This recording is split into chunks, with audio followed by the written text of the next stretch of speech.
Hey folks, so in this video I wanted to talk about a design problem I encountered and my kind of thought process to solving it.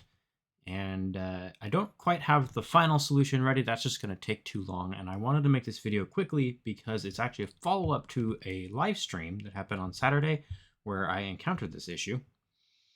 And so for those that weren't there, let me start by explaining what the problem was. So I was working on that live stream on this area of the Tanglewood where I want to design some more puzzles. And puzzles is actually something I've been not doing too much development with. And since I've been so much focused on the combat system. And so when we get to this area, I've been kind of for the first time really seriously trying to design some puzzles. And I have this kind of mechanic where you can carry these little fire things around, blow them up. That's great. And it's an RPG with a party, but in my game, you can split the party and control them all independently. So I figure, going in, I figured this is going to have tons of design space for creating cool puzzles. I mean, look at the splitting thing, right? This doesn't happen in that many games. I should be able to do cool puzzles with that. But even with 2 people only, I run into a problem, which is that this is almost too powerful. So let me explain. The first idea here is this purple thing will blow up the orange thing if you try to pass through it. So you have to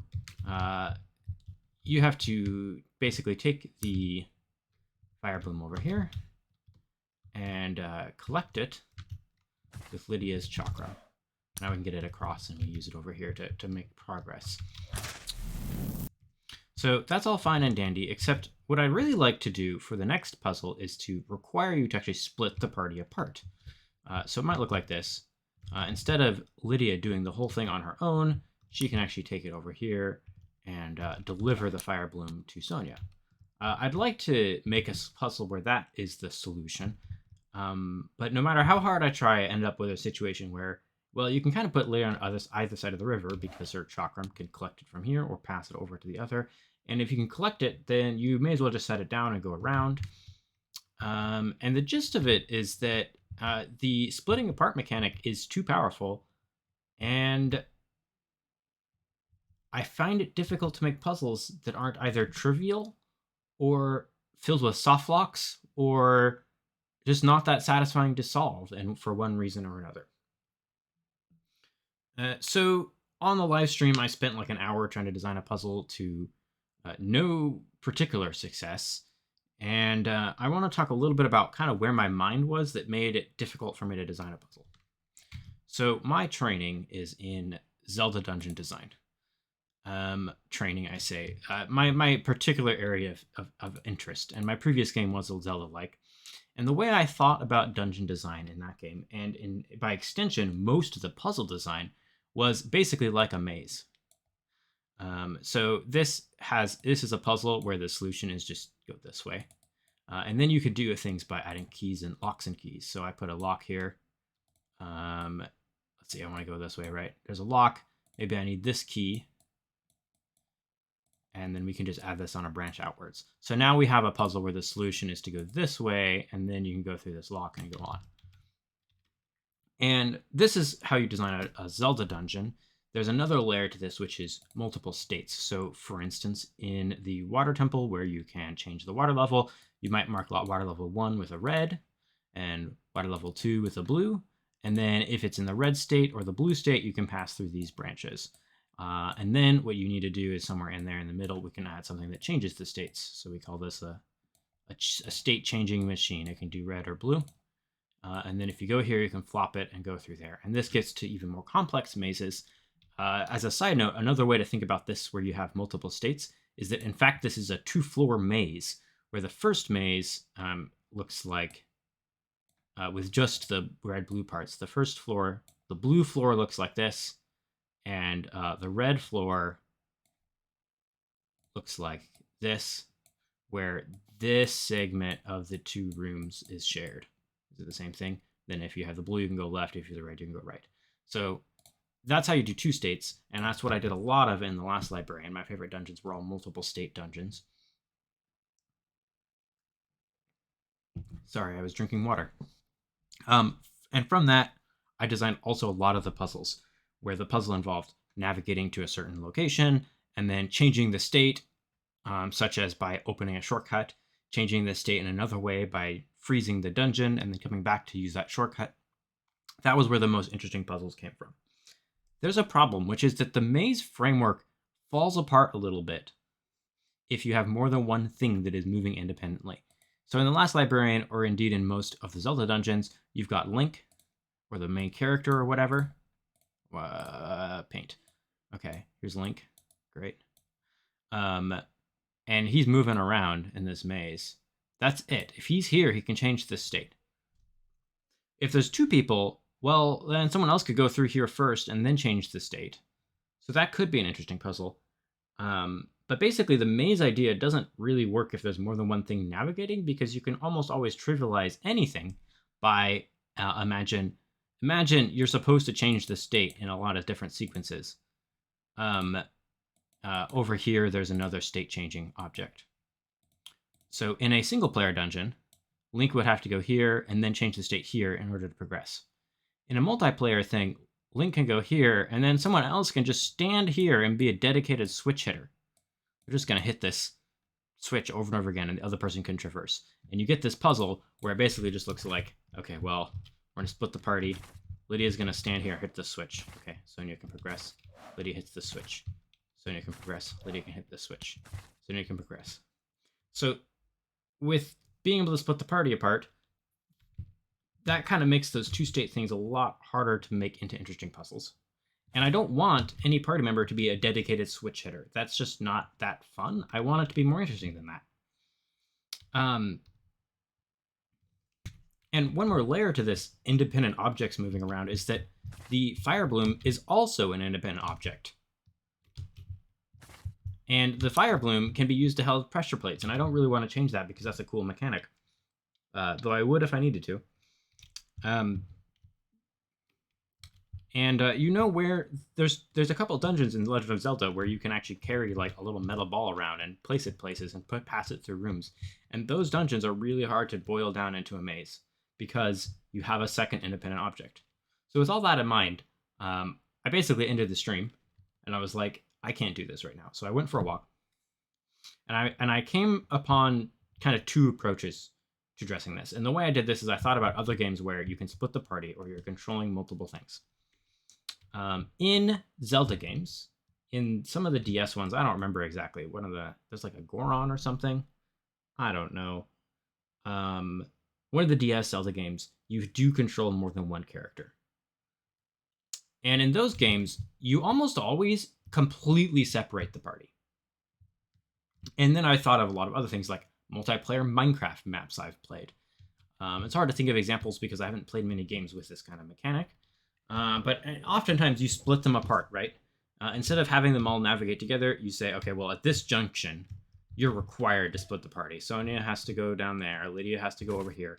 And now you're solving a puzzle on two separate parts. And it can be more about like, oh, over here, someone holds a switch for the other person to progress. And then someone here, Lydia might pass a thing over for Sonia to progress. And so that was kind of part A to the solution that I'll get to. The second idea was where oftentimes you, instead of having them basically be invincible like they are right now, if you kill the characters when they get hurt, there suddenly gets a lot more stakes. And I don't mean like kill in the story, but like restart the puzzle if someone falls in. Then you can have this kind of mechanic like Thomas Was Alone, where you have different objects working together to create a safe path for the other ones. And that came upon my solution, which sounds obvious. At least it sounds obvious to me. Once I thought of it, I was like, what was I even thinking? The fundamental issue is that the characters need to have unique abilities. The problem right now is not so much that I haven't been able to split the characters apart, but that if I split them apart, it doesn't matter who goes where. And I got to this in the live stream when I was thinking about, well, Lydia can throw her chakram. So I can have her stand here and use her chakram to hit a switch across the water, which forces Sonia to be the one to go forward. And then what? Lydia is now a dedicated switch hitter, and Sonia can do nothing besides just hold down pressure plates, basically. then I was like, well, I guess I can put Sonya over here to have her hold down pressure plates for Lydia to go do something interesting with her chakra. And then it dawned on me, the main issue is just that Sonya doesn't have anything unique that she can do. And this is what kind of drove home the point for me that I had really been neglecting the puzzle solving elements of this game. Because this is the whole, like, almost like the second or third, like this is the third area this dungeon is. The third area is the Tanglewood, which means I've gotten all the way to designing the third area of the game without ever thinking about Sonya solving a puzzle in an interesting way beyond pressing pressure plates. And you know, that could be okay. You know, a lot of RPGs don't have that much puzzles. But if I'm trying to make this room into a puzzle room, I should probably have puzzles earlier in the game and have thought about this more up to this point. So I was like, okay, well, let me think if I can think of an ability for Sonya that would work as an additive also at the beginning of the game. So let's go to the beginning of the game because I have added a new ability. I will not save this. Go to title screen. Thank you. Uh-oh. Oh, well, I'll just have to make a new one. Story quest. There we go. Skip that. Don't need the lore. Great. Sonya is now here in the Temple of Light at the very beginning of the game. And oh, what is this? A door. She can now make things disappear. It's a very simple ability. She can pass through this. But she can only make one thing disappear. Excellent. So now there is kind of a gate that Sonya can open. But only if she's actually physically right there to do it. And that's a very simple thing. I think it's kind of nice. It fits in the lore. And I believe that this is going to have some design space. Because I can make that kind of ability apply to any sort of object I want in the level design. I can make an enchanted tree that she can make disappear. And I'll just indicate them all with those kinds of runes. Hold on. Why did I go all the way out here? So here's the... on this door is the glowing symbols to indicate that this is an object that can be dispelled. Great. And it's very simple, easy to learn, ties into lore. And the reason that I went with this ability is that it very naturally leads to a modification of this puzzle in the Tanglewood, whereupon these fogs can be dispelled. So I'll be honest, what I mentioned at the beginning that I don't have a full puzzle yet, it is because I haven't designed a puzzle with this mechanic yet. But I'm a lot more confident that it is possible. And I will continue to experiment with this idea of making sure they all have unique abilities. Because the idea now is sending Sonya forward does matter. She can open the way to carry one of these things through. But if she opens this way, then we can't carry one back. There's paths now that only Sonya can pass through using those blocks that were in the Temple of Light, etc., etc. And Lydia can effectively accomplish the same thing by putting switches across gaps. So this means I now have a way to actually split the party members apart in a natural way, not an arbitrary, well, you have to stand them on two different pressure plates. And then I guess that could open a gate between them. I don't know, that'd be kind of neat, I guess. So all that to say, I'm more optimistic now that I can actually design a puzzle because I gave Sonya one more ability that gives her one unique thing that she can do. I'll have to add something for Duran as well, though I think Duran's will involve setting stuff on fire, which means he will need to wait until after this dungeon before you can unlock that. But because otherwise these things would become useless. So I don't know. That was basically a big long rant. It's mostly intended to be a follow-up to that live stream. I don't know if what I explained even really made that much sense, and it basically just boils down to Sonya needed to be able to do something on her own, and now she can. So that's that. Let me know if you have any questions, because I'm sure I didn't explain myself so clearly. I should stop doubting myself. You know what? I'm going to go confidence mode. That was a perfect video, no flaws, and because of that, you make sure you like the video. Yeah. That's a threat, I guess.